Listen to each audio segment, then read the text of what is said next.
Forest trash, Reeves.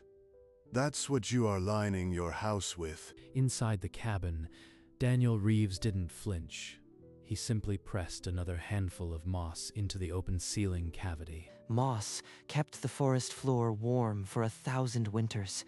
It will do the same for this cabin. You are lining your house with forest trash, and you think that's going to save you when the real cold hits? The men outside laughed, their breath steaming in the cold air.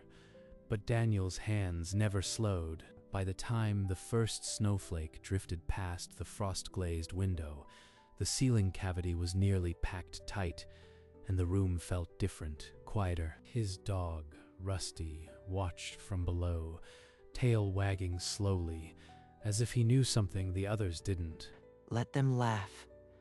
The moss knows what it's doing. It's kept the forest alive through worse than this. That night, the frost on the window grew into intricate patterns, but inside, the air held a steady, dry warmth that the others wouldn't understand. The men who mocked him would soon discover that winter was not to be laughed at, but Daniel already knew. The story of that ceiling began weeks earlier, deep in the autumn woods where the moss grew thick. The old trapper said moss beneath snow stays warm. If it keeps the earth alive, it'll keep me alive. Feel that, boy. Dry and springy. Pack it right, and winter can't touch you. But the neighbors who passed Daniel on the trail that autumn saw only a man wasting his time on forest trash. They don't understand, but they will, when the cold comes and their walls turn to ice. Back at the cabin, he packed the last handfuls into the ceiling cavity, pressing until no gap remained. When he climbed down, the air inside had already changed, still and dry, as if the cabin was holding its breath. There, Rusty. That should keep the cold out. He lit the lantern as dusk swallowed the valley, the flames steady and bright in the quiet cabin. Outside, the sky had turned a heavy gray. Daniel stood by the frosted window and felt no fear. Inside his moss-lined cabin, Daniel fed a single split log to the stove, then sat back as the dry heat filled the room. The moss is doing its job. This little fire is enough. A quarter-mile away, Mark Coleman's cabin told a different story. Sarah, stoke the fire higher. I can see my breath in here. It's not helping, Mark. The walls are sweating, and Timmy's started coughing. Timmy lay pale beneath the blankets, his small chest rattling with each breath, while the damp cold seeped into his bones. A glance at the woodpiles told the truth. Daniel's was stacked high and dry, while the Coleman's was already half gone, devoured by a fire that couldn't warm the house. Bone dry. Not a single bead of moisture on the wall. By morning, whispers spread through the settlement. Maybe Reeves wasn't insulating his cabin. Maybe he was hiding a second stove, but the wall held a secret that the scoffers wouldn't understand until it was nearly too late. 3 nights later, the sky unleashed a blizzard the settlement would never forget. The wind screamed, and the cold bit deep. Inside Daniel's cabin, a single log kept the room warm all night. The moss held the heat like the earth itself. In the Coleman cabin, the water bucket froze solid 3 feet from the fire. The walls wept moisture that turned to ice. Timmy's cough became a deep, rattling sound that shook his small frame.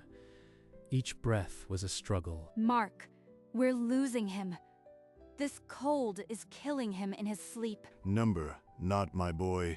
He can't. Go to Reeves. His cabin is warm. I don't care what it costs.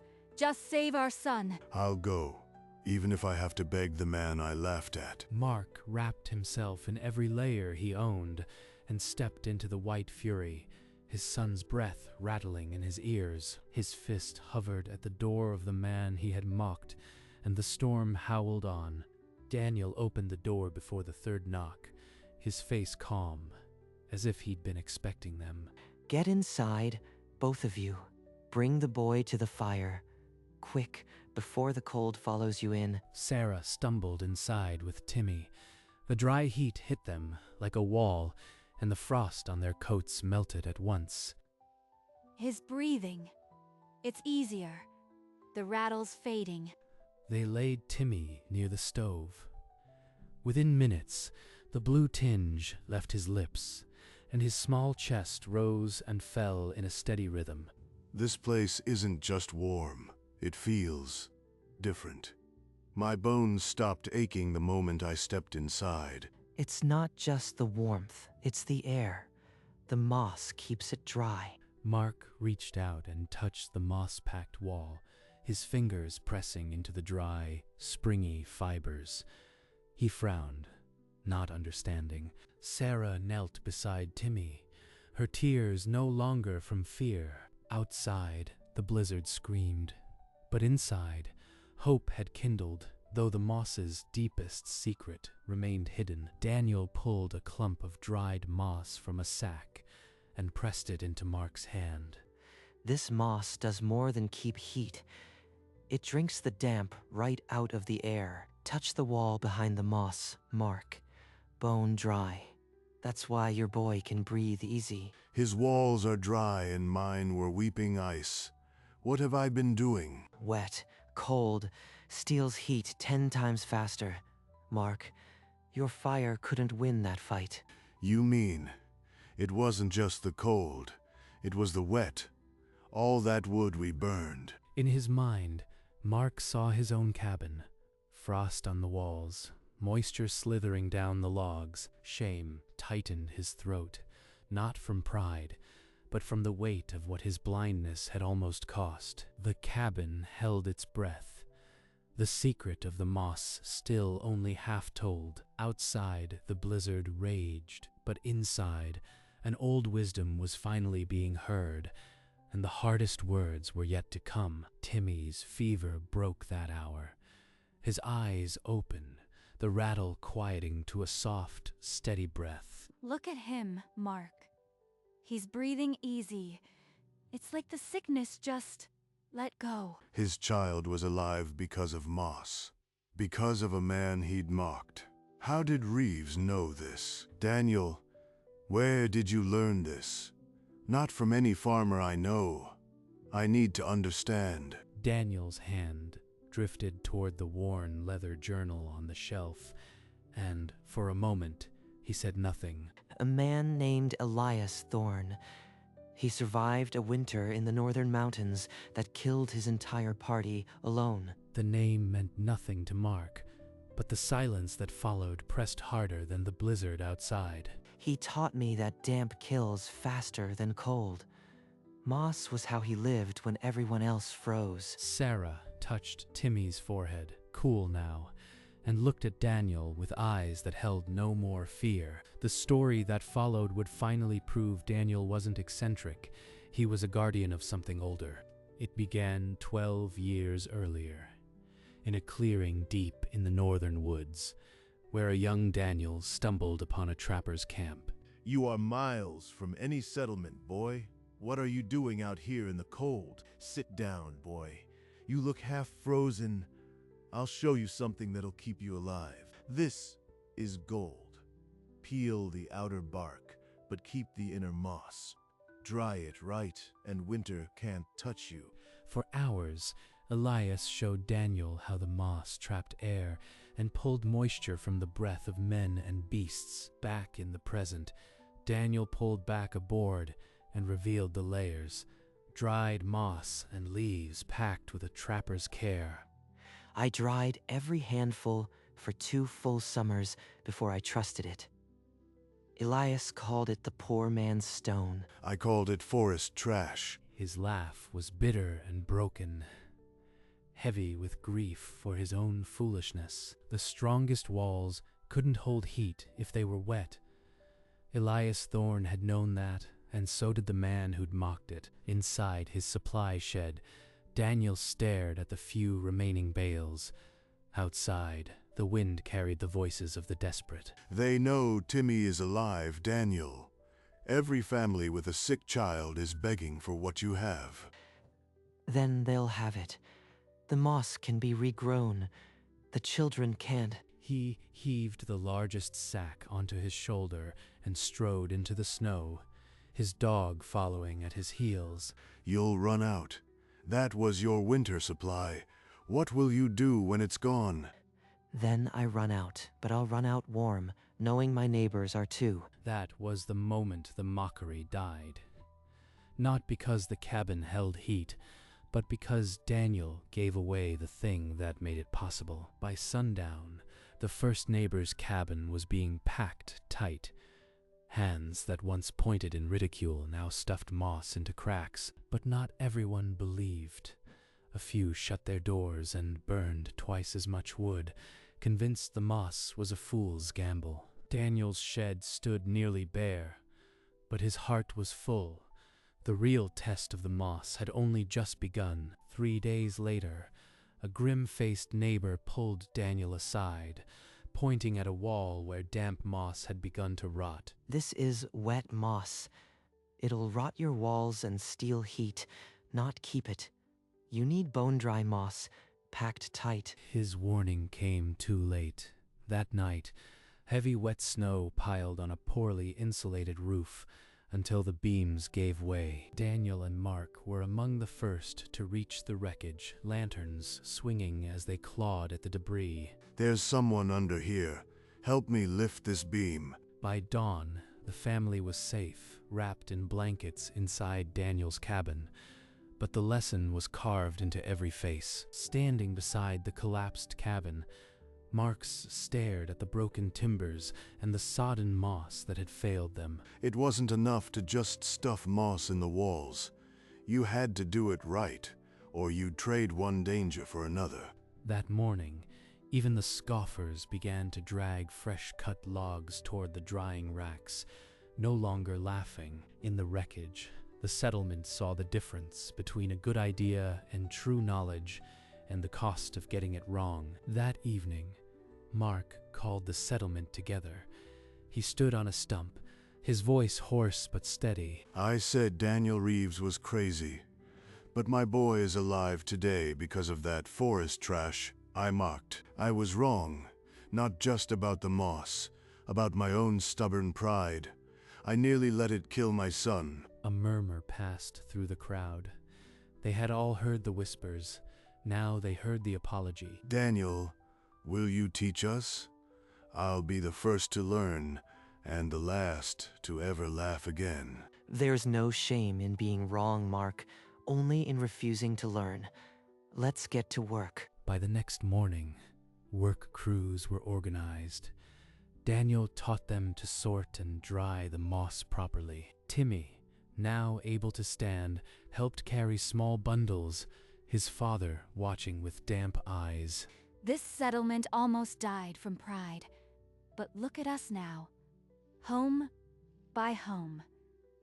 We're rebuilding. Pride had divided them.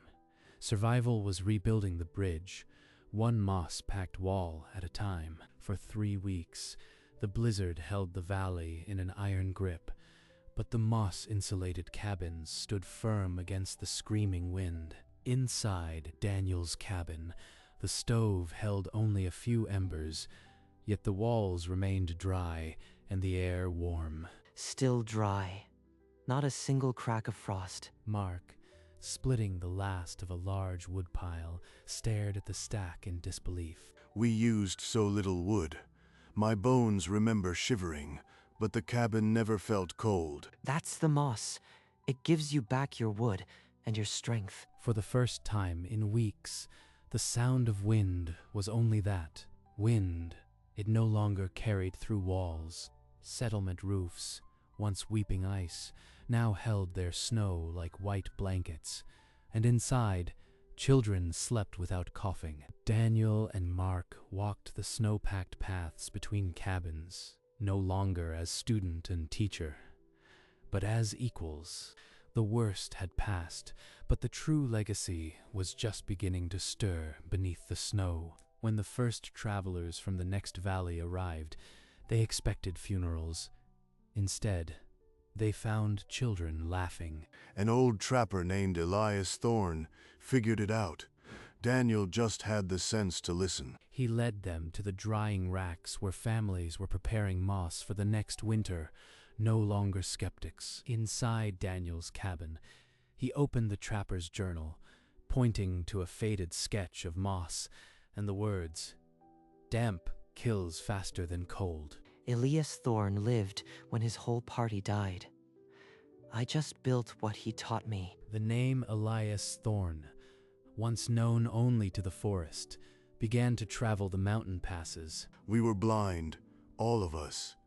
Now we teach anyone who listen, so no child dies from damp walls again. They left with small sacks of dried moss, the seeds of a quiet revolution spreading through the frozen valleys. That winter, Daniel Reeves wasn't just a man who stayed warm. He became the keeper of old wisdom made new. The name that had once meant nothing now meant survival. The snow melted slowly from the moss-packed roofs, running off in clean streams without a single icicle. Beside them, cabins without moss wept dark moisture, their timbers swelling with damp rot. No leaks, no rot. Just dry timber and warm rooms. Daniel walked the thawing paths, his dog Rusty at his side, and saw families already gathering moss for the next winter. Mark fell into step beside him, the two men no longer separated by pride. We used half the wood we normally would, and no one got sick from the damp. Elias Thorne would have called this a poor man's stone for a reason. It costs only patience. The untouched woodpiles stood like monuments, proof that the moss gave back what the cold once stole. They had mocked him for stuffing a ceiling with moss. Now they stuffed theirs and thanked him. Spring had come, and the settlement stood renewed, its lesson carved in dry walls and laughing children. That evening, Mark stood in Daniel's cabin, his hand resting on the worn leather journal that had held a secret for decades. This is Elias Thorne's own handwriting, isn't it? The original, not a copy. He gave it to me the night before he went back north. He said, "Boy, don't let what I know die with me." Listen to this. My companions died of damp, not cold. The moss pulled the death out of the air. The entry was dated 40 years earlier, proof that Elias had survived 3 northern winters with nothing but moss. That's why I never stopped. Not because I was stubborn, but because I promised I wouldn't let his knowledge die in a forgotten grave. Then I'll copy every page, every word, for the next valley and the next. He worked by lantern light, the scratch of his pen the only sound in the still cabin. The mockery ended not in a shouting match, but in a dozen pens moving under lantern light across the settlement. Elias Thorne's legacy was no longer just memory. It became ink and paper, destined to warm cabins far beyond the reach of one old trapper. When the apple trees bloomed, the settlement's drying racks were again heavy with moss. A woman guided a young girl's hands, showing her how to pack moss into a frame. Pack it tight, little one, like you are tucking it in for a long sleep. Timmy, cheeks pink with health, helped Daniel carry firewood, laughing as a piece tumbled into the mud. "It can carry more, Mr. Reeves. Watch." Careful, Timmy. The wood will wait. Your mother won't forgive me if you twist an ankle. Later, Daniel sat on the ridge, Rusty beside him, looking over the patchwork of moss-insulated roofs. The winter that was supposed to kill them had instead taught them how to live. No one mocked forest trash anymore. And high above, a bald eagle circled, as if the old trapper himself was watching. On the first warm evening of the year, Daniel sat alone on the ridge, the last light gilding the valley below. You'd be pleased, old friend. They're finally listening. A breeze stirred the pines, and for a heartbeat, Elias Thorne seemed to stand among the trees. Solid, then fading, the old trapper's image dissolved into the darkening wood, leaving only the scent of damp earth and memory. You told me once that a man might be forgotten, but what he teaches never dies. Rusty whined softly and laid his head on Daniel's knee, as if answering for the old man. The compass and a small bundle of dried moss sat together, the tools of a trapper's wisdom that had outlived the blizzard. Elias Thorne's name would not appear in history books, but his moss-lined walls would hold the heat of 1,000 families long after the last log of that bitter winter had turned to ash. Daniel closed the compass and stood, the dog rising with him, ready to walk home. In the Coleman cabin, lamplight fell on Mark's hand as he copied Elias Thorne's journal, line by careful line. Nearby, Timmy slept with the steady breath of a child who had escaped the damp's cold grip. I used to think people couldn't change, not at their core. You were the one who called it forest trash, Mark, the loudest voice against it. And now I'll be the one who writes it down. Every page, until every settlement knows. Look at us. We did change. Not every lesson needs a monument. Sometimes a copied page, passed from hand to hand, is enough. The moss that saved Timmy traveled in ink beyond the mountains to settlements where children still coughed in damp cabins. The Colemans had lost nothing but their pride, and pride was a small price for a son who laughed and ran under the spring sun. Mark dipped his quill again, and the legacy moved forward. Moss, memory, and the wisdom of an old trapper. As twilight wrapped the valley, the children gathered around the community fire, their faces lit by the flames. An old woman began the well-worn tale, her voice steady as the flames. She told of Daniel Reeves, who lined his house with moss, and the mockery he faced. A boy asked if it truly worked.